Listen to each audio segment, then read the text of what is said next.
We're speaking now to Evzen Zeman from the Czech Republic. Mr. Zeman, can you please explain to us what precisely your interest is in this debate?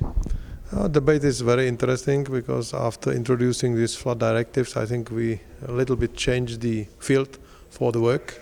And actually, I representing here DHI, which is a well-known company doing both software and consultancy in the field, and also in flood directives fields today. So flood risk management, let's say hazard mapping, that's exactly what with our tool we could do.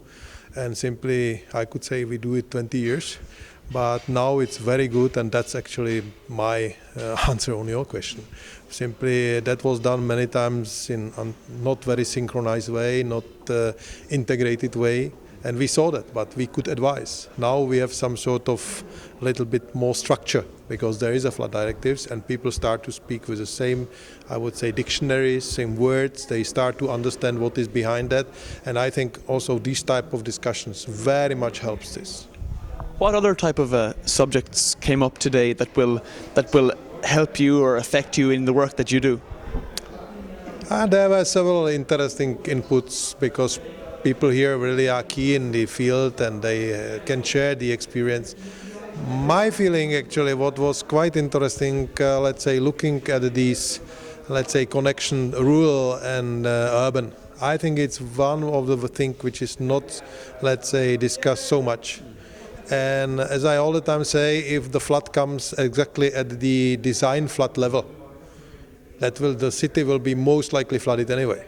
And everyone will be very surprised because black connection to sewer and the other drainage channels which are not mapped.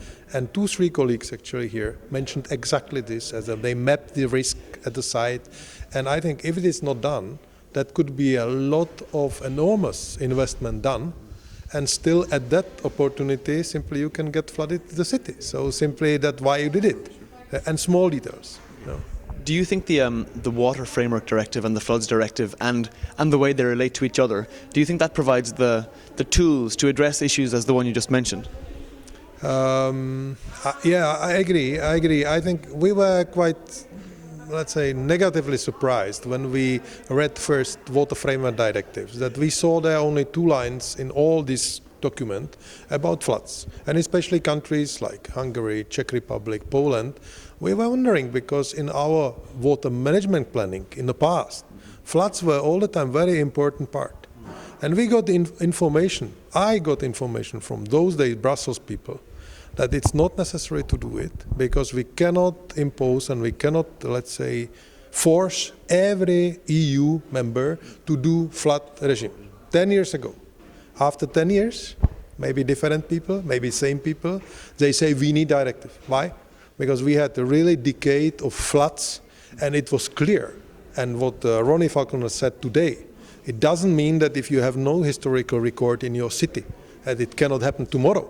So simply that was misunderstanding of the concept, but today I would say it's much better that we have 2 directives, and actually the representative of EU said that very clearly, because they are running both from different angles. Yeah? And I think now we are in much better comfort. If you compare that before only water framework directives, and we had maybe 1 or 2 pages describing floods, we are in much better position today. So in general, I think it's much better now if we have this balance, let's say, working together in some way, indeed sometimes against, but simply that's we have to cope with. Okay, Mr. Zeman, thank you very much. Thank you.